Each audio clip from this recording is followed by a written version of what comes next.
Now let's ask one question, that what is the typical size of adders we would require in regular computation?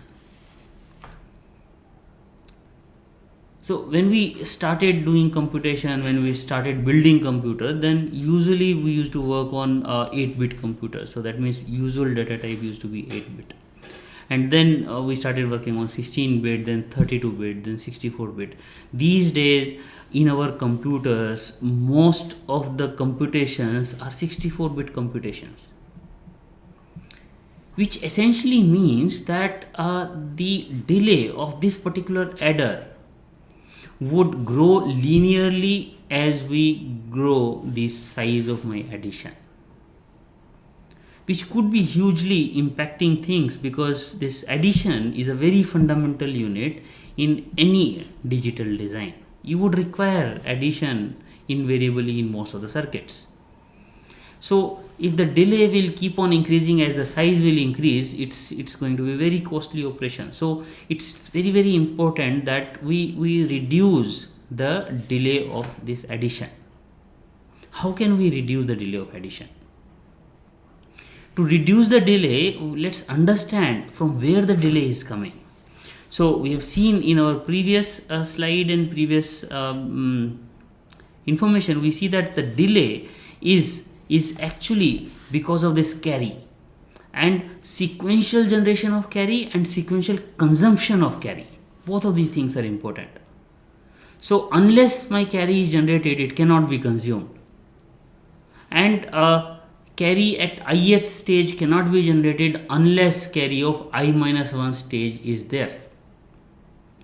So unless we break this sequentiality, unless we are able to generate this carry in a faster way, we cannot have a fast adder.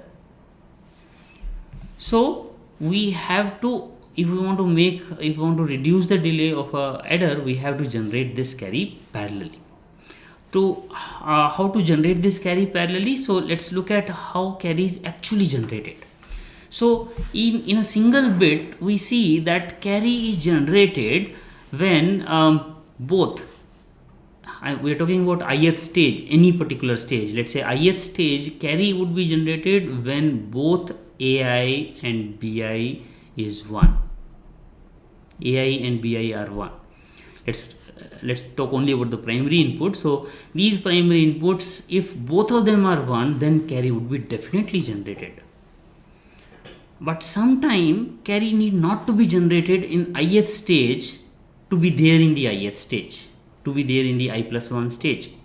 So sometime a carry is coming from behind, or some of the stages, I-2, I-3, I-4, some of the previous stages.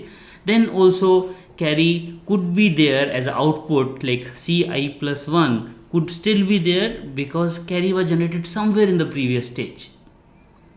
So how a carry which has been generated in the previous stage will come as the output at ith stage? Because it would be propagated, and for propagation the requirement is either ai is 1 or bi is 1. So when either of them is 1 and there is a carry input from the previous stages, then it would be propagated. 1 plus 1 will become 0. So because there was a carry from the previous stages, it will also be propagated. So and the third parameter is when this propagation would be halted. We call it carry kill. So when both ai and bi is 0, then whatever carry was coming from behind, it will stop propagating. We can also say that we are killing that carry. The carry will not go to the next stage.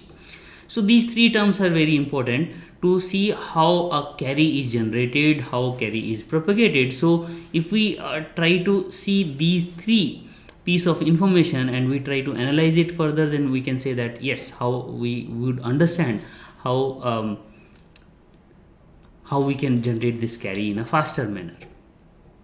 Okay, so let's call this carry propagation signal carry generation signal as Gi, which is equal to Ai and Bi. So when both of them are 1, then generation is 1. Propagation is equal to Pi at any particular stage. Propagation is equal to Ai plus Bi. Then you will ask me that we have said here that Pi is equal to, propagation would be there when either of them is 1. So essentially Pi should be equal to Ai XOR Bi. So that means when either of Ai or Bi is 1, only one of them is 1, then propagation is true. So why we are writing this? Yeah, that's a valid question. Now see, this propagation has a slightly different definition. This propagation means this also included generation. So that means that even when both of them are 1, then also propagation would be there. Okay, so when carry, this propagation means either it would be generated or propagated. So this Pi definition is more generic, which means that carry would be propagated. So that essentially means if there is a carry from behind and if Pi is 1, then it would be propagated to the next stage. So which definition of Pi should we take? So this definition of Pi is less costly in terms of delay. So here the delay of Gi is equal to 2 input AND gate, and here the delay of generation of Pi is equal to 2 input OR gate. Both of these delays are equal as well as small, but the delay of generation of this XOR is little more than AND or OR. So that's why many a times we prefer this definition from the delay perspective. Okay, so we can now say that a carry in a particular stage would be, carry out in a particular stage would be 1 if it is generated in this particular stage or it has been propagated from previous stages.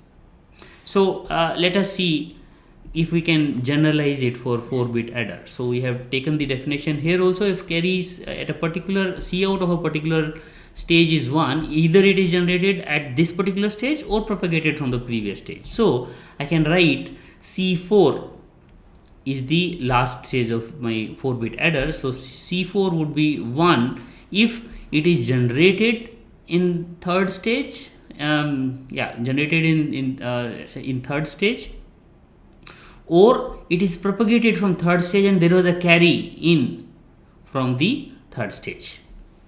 Similarly, we can also say that carry for the third stage is equal to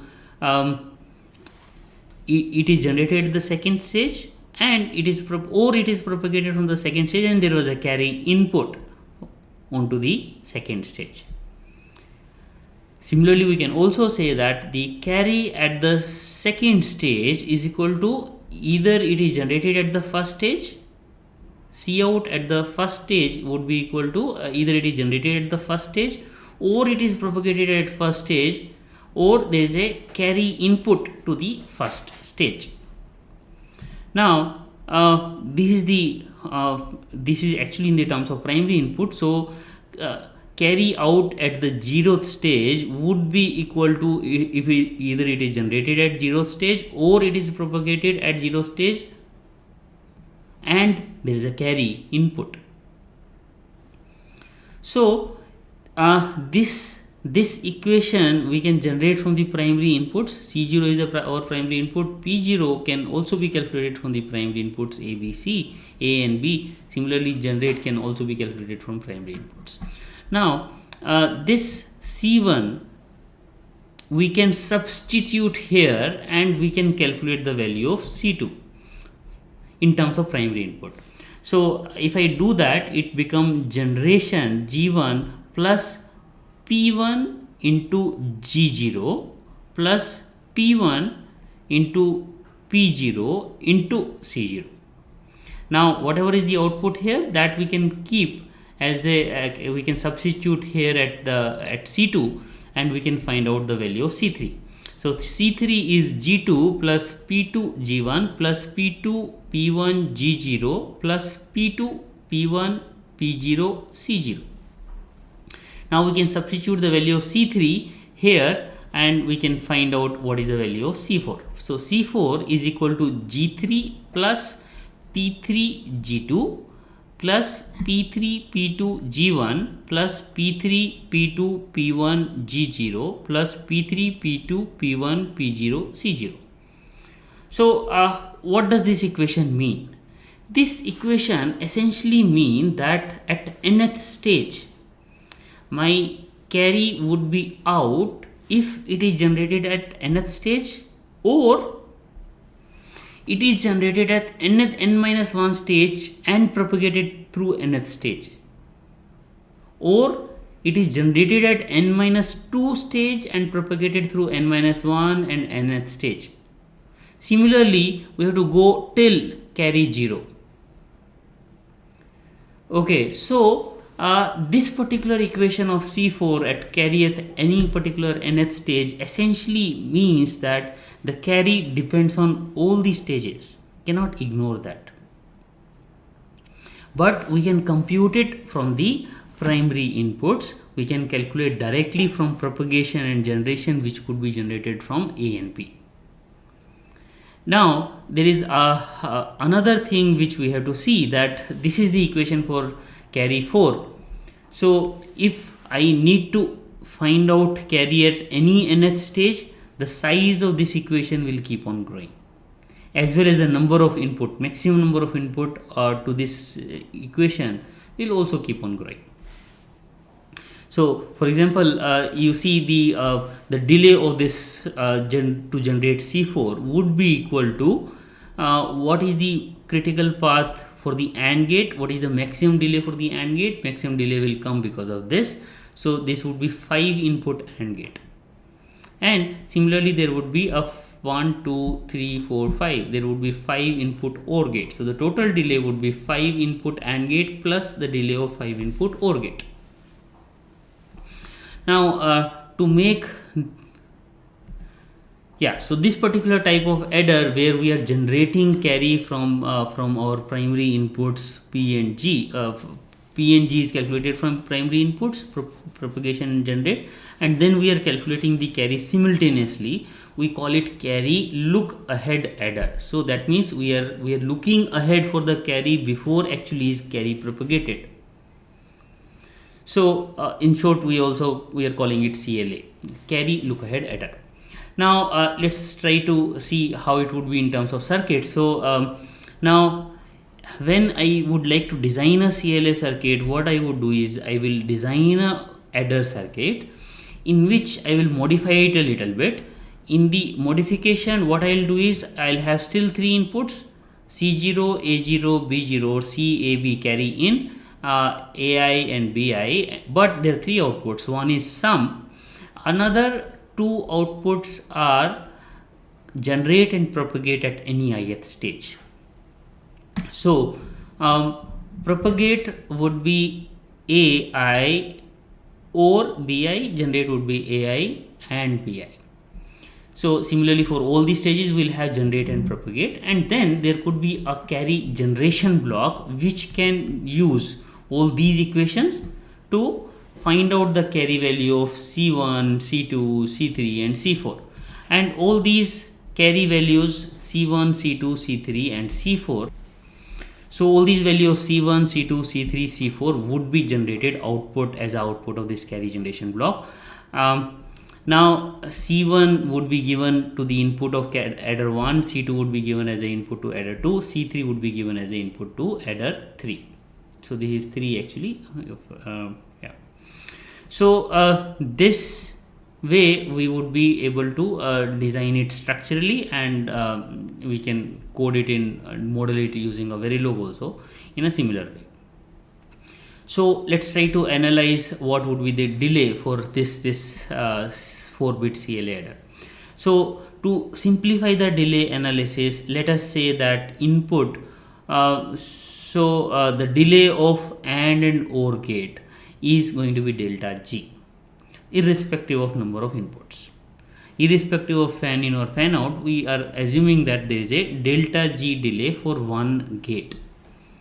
So we are talking about AND and OR here, we are not talking about XOR. XOR one XOR delay could be, from this definition, it would be equal to 2 delta G. So the total delay would be equal to, in one gate delay, or one delta G, would be computing all the propagation and generation. So all these Pi and Gi would be available after 1 delta G, and after that there would be 2 delta G required. So 2 delta G would be required to generate all these carries. That means C1, C2, C3, C4, all of them would be generated in 2 delta G. So once carry C3 is generated, then I would require another delay for calculation of sum.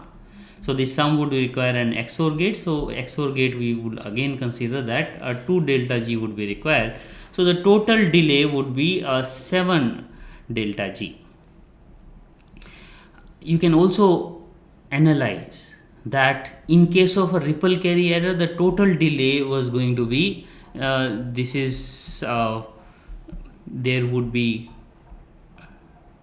the delay would have been 2 delta G for all of them plus 1 XOR gate delay. So essentially there would be 4 plus 8 delta G delay.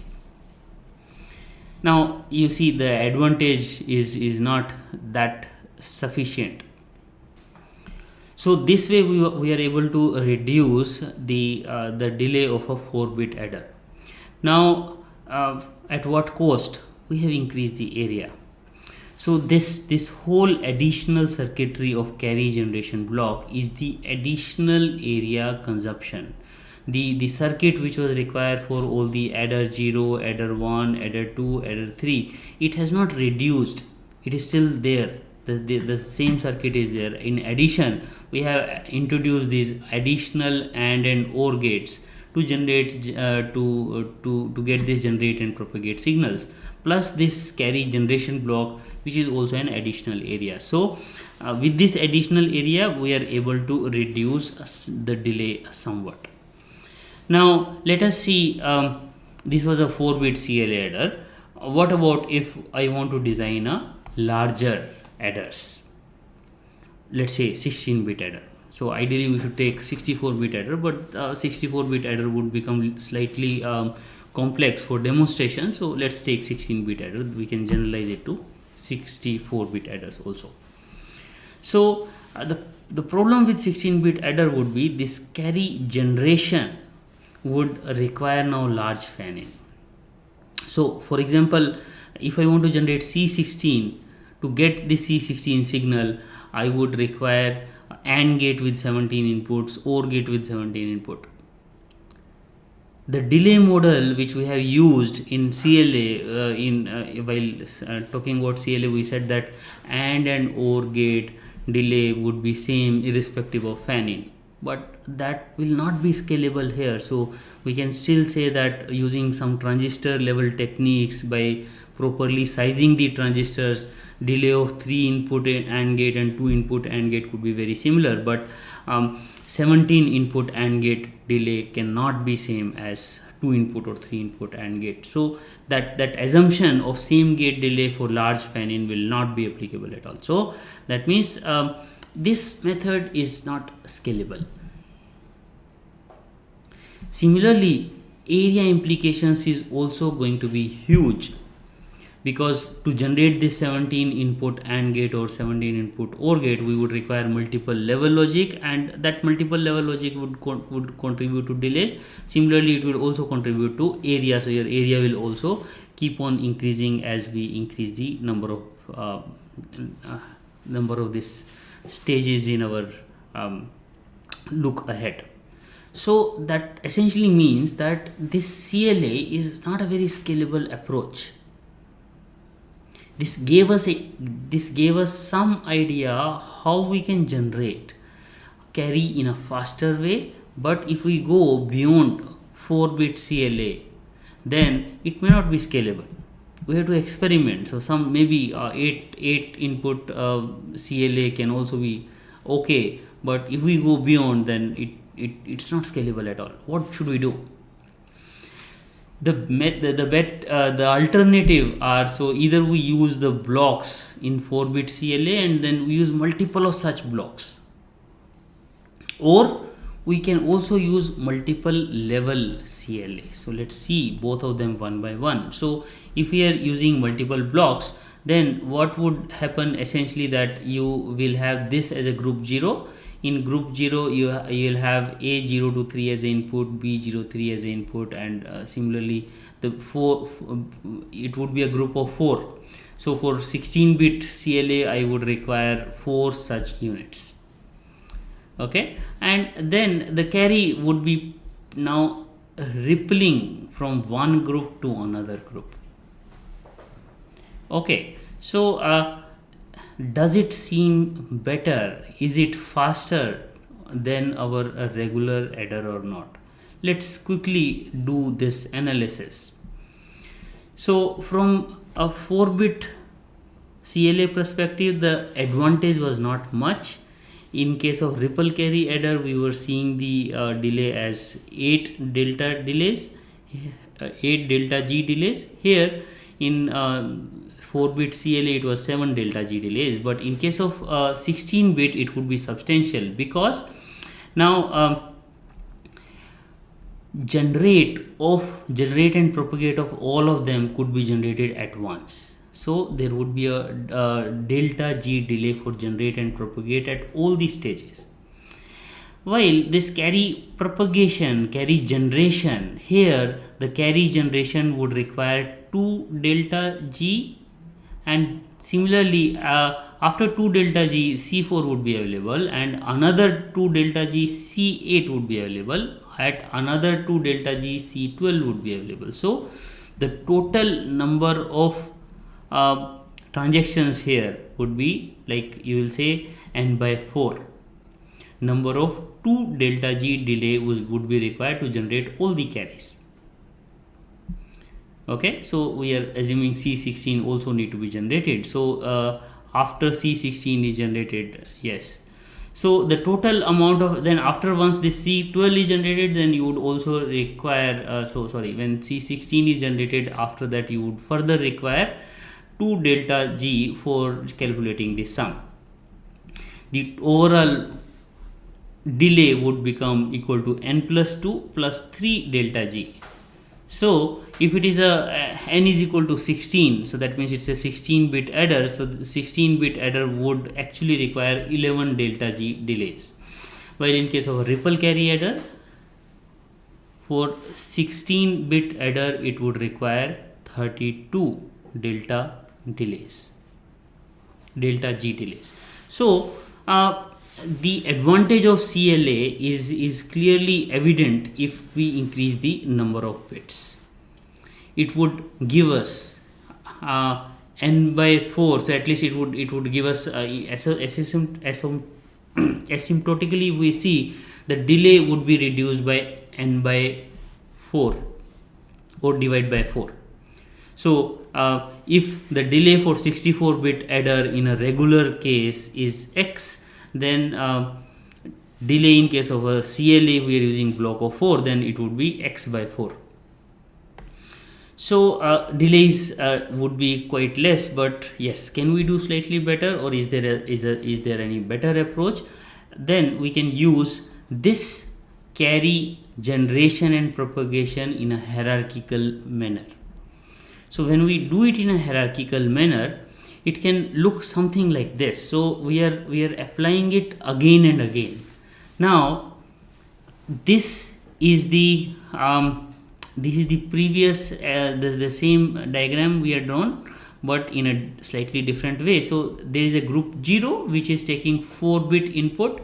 Similarly another group group 1, group 2, group 3. So here we'll have 4 groups: group 0, group 1, group 2, group 3. So we are taking this example for 16-bit addition.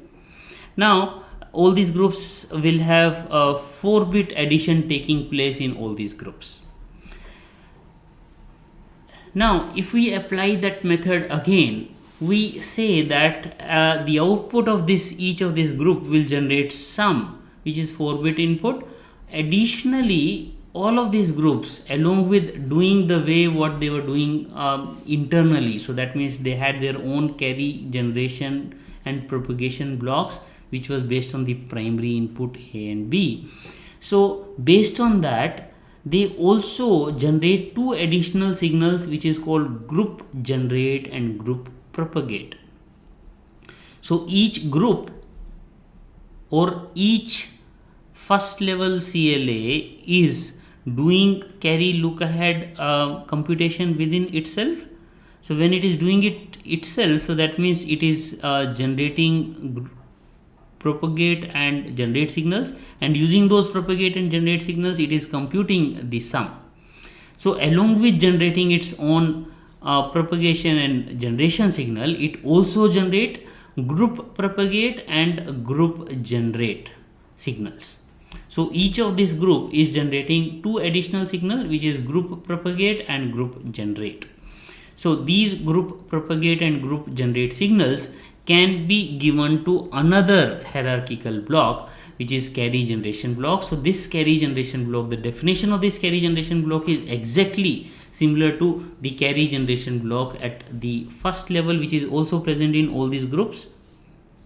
But now this particular carry generation block is working on not only from the primary generate and propagate signal, but it depends on group generate and group propagate signals. So what this group generate and group propagate signals, I'll tell you in the next slide. So but for now, let's try to understand that each group, so whether there would be generation from this particular group or not, whether there would be propagation. So if there is a carry here, whether it would be propagated as a C4 or not. Okay, so that would be group propagate, and similarly group generate would be whether there would be carry at this particular stage or not. So whether there would be a carry at C4 or not. Okay, so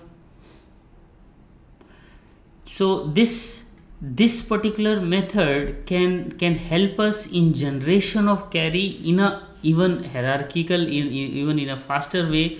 Now we can find the carry at C4 in a lesser time, so that we'll do a quick analysis now.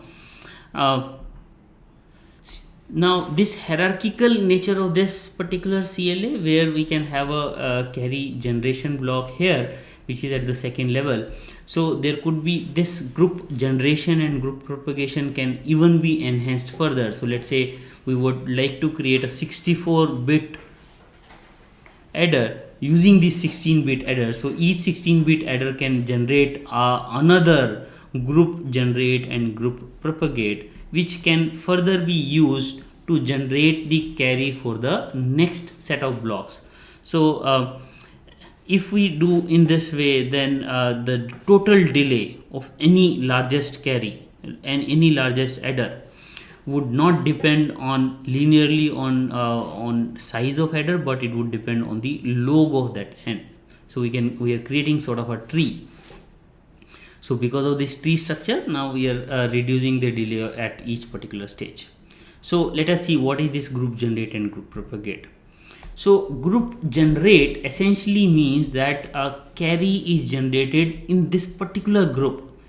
It's not talking about, so when we are saying group generate at this stage, it doesn't know whether a carry came from zeroth, whether carry is there from C0 or not, but within this group, whether it is generated or not, that is what is the important thing here.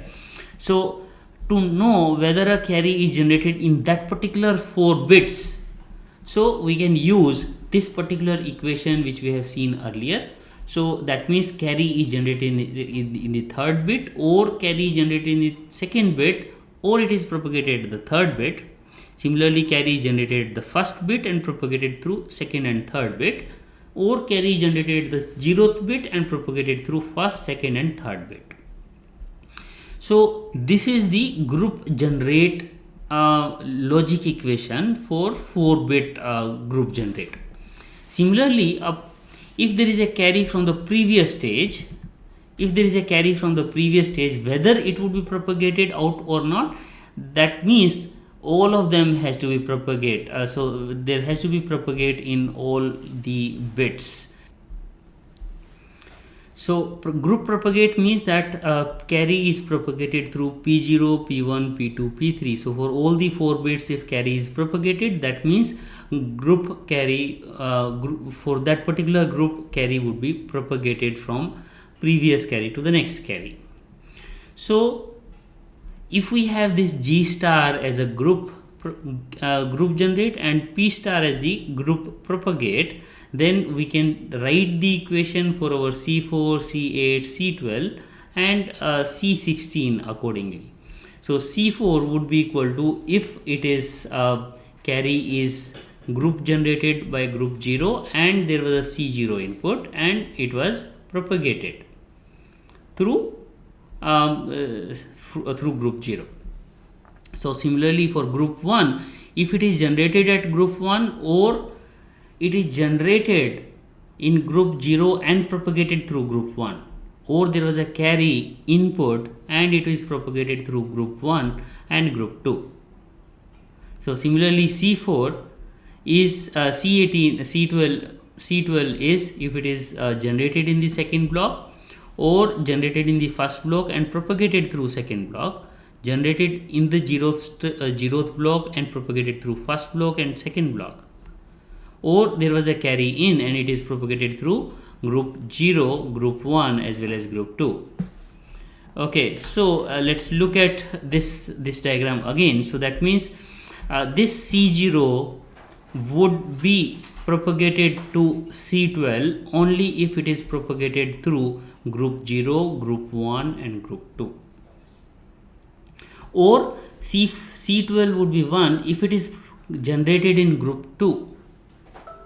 Or C12 would be 1 if it is generated in group 2 or if it is propagated in group 2 and it is generated from group 1. So this way, this method of carry generation is actually a generic method which could be applicable to any number of times. We can apply it hierarchically. Now let's quickly see what would be the delay.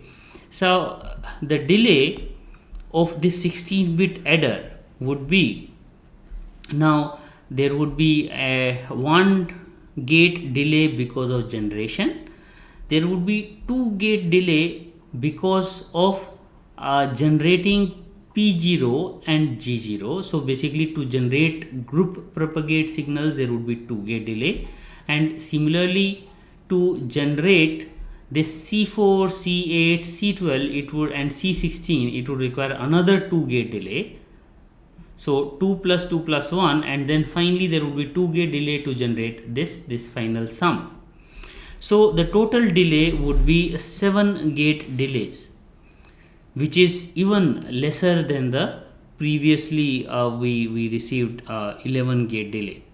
And further, more interesting thing is that even there is a 64 bit adder, the total amount of delay in case of 64 bit adder would be 9 gate delays, which is substantially less than 128 gate delay in case of a ripple carry adder. Okay, or in case of a regular CLA or blocked level CLA, 64 bit adder will have a delay of the order of 64 gate delays. Okay, so this is how we can generate, we can see how optimally we can create adders, which could be fast, which could be efficient, but of course there is a cost in terms of area. So we have to pay in terms of area, we have to add more and more gates so that we can have an optimized circuit.